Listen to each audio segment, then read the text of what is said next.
hari ini. Semoga selalu sehat dan semangat terus. Perkenalkan, nama Yuju Juwaria. Hari ini kita akan belajar tema 3, makanan sehat. Subtema 3, pentingnya menjaga asupan makanan sehat. Kita sampai pada pembelajaran 5. Sudah siapkah untuk belajar? Siapkan alat-alat tulisnya ya. Sebelum belajar, kita berdoa terlebih dahulu. Berdoa mulai. Berdoa selesai.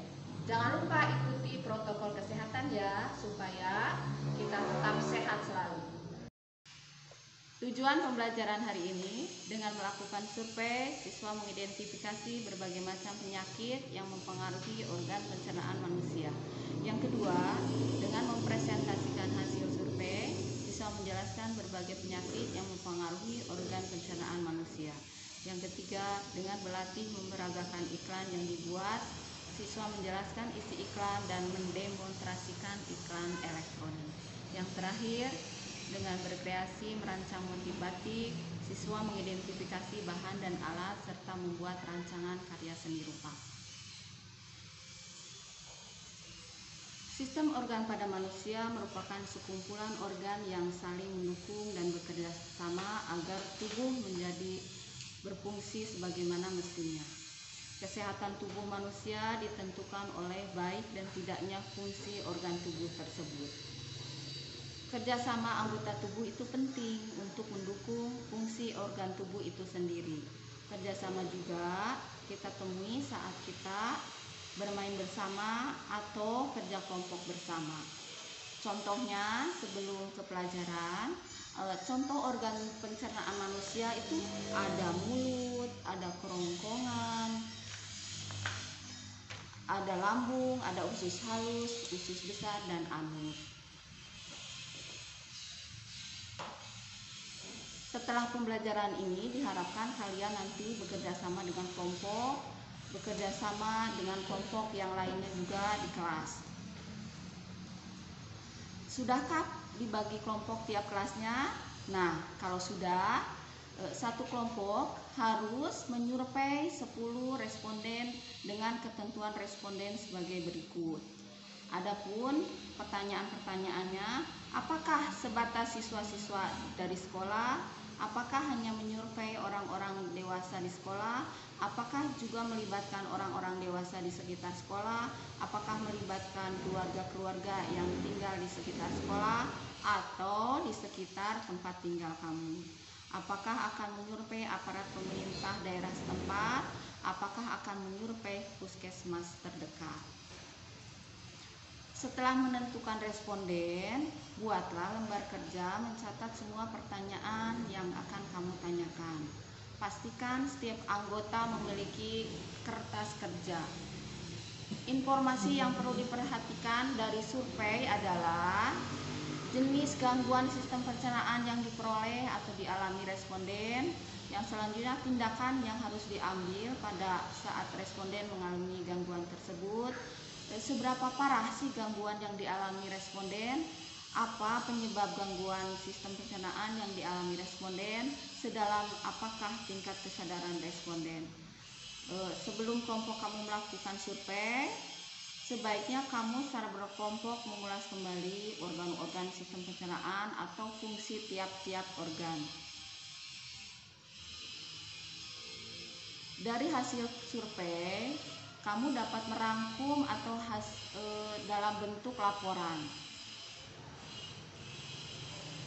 Kerjasama yang baik menghasilkan hasil yang maksimal. Pada pertemuan sebelumnya, kita sudah membuat naskah tentang keberagaman sebagai modal pembangunan bangsa.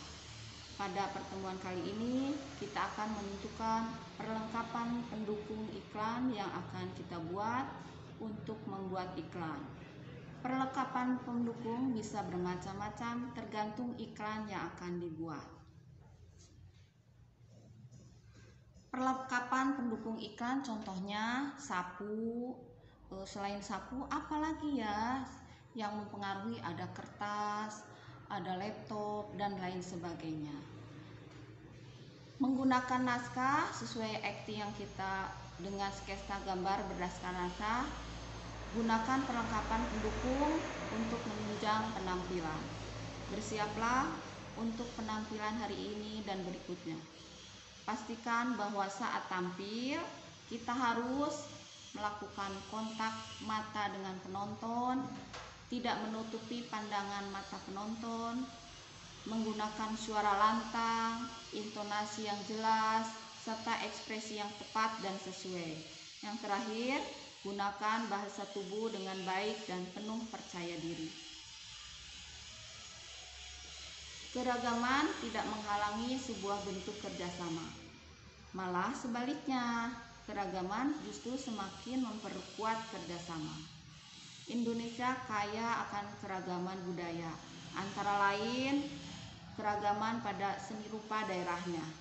Karya seni rupa daerah terdapat di Indonesia antara lain ada batik. Seni batik yang ada di Indonesia ada bahan dan alat untuk membuatnya. 1. Malam. Apa itu malam? Malam adalah lilin atau parafin. Yang kedua, canting. Yang ketiga, kain. Yang keempat, wajan atau kompor. Yang terakhir, gawangan. Apa itu sih gawangan? Gawangan adalah tempat untuk meletakkan batik yang akan digantung. Contoh motif batik Nusantara, ada batik Solo, Parangkusumo, ada motif batik Cirebon, Megamendung, ada batik Parang Yogyakarta, ada motif batik Pekalongan. Adapun teknik membuat batik dibagi atas 3, yaitu teknik tulis. Teknik tulis menggunakan canting pada saat pembuatan batik. Yang kedua, dengan teknik cap, menggunakan stempel, di atasnya sudah berbentuk ragam hias batik. Yang ketiga, dengan teknik cetak atau sablon. Motif batik menyimpan makna tersendiri. Misalnya, motif batik Parang Rusak yang memiliki makna pertarungan antara manusia melawan kejahatan dengan cara pengendalian diri yang dapat membentuk manusia menjadi mulia dan bijaksana. Batik tidak hanya berasal dari suatu daerah, dari Jawa saja. Banyak lagi batik yang lainnya. Contohnya ada batik Bali, ada batik Kalimantan, ada batik Minangkabau, ada batik Toraja, Flores, Halmahera, dan ada juga batik Papua. Nah, sekarang tugas buat kalian, buatlah dalam selembar kertas A4, buatlah sebuah rancangan motif batik. Selain contoh-contoh motif Nusantara di depan, kamu pun dapat menggunakan contoh-contoh motif di bawah ini sebagai sumber inspirasimu. Kamu juga bebas membuat kreasi motif batikmu sendiri. Pastikan satu lembar kertas gambar tersebut dipenuhi motif batik. Warnailah dengan rapi. Selamat belajar, selamat mengerjakan tugas-tugas dari Ibu. Rupanya pembelajaran hari ini dicukupkan sekian. Semangat belajar. Wabillahi taufiq wal hidayah. Wassalamualaikum warahmatullahi wabarakatuh.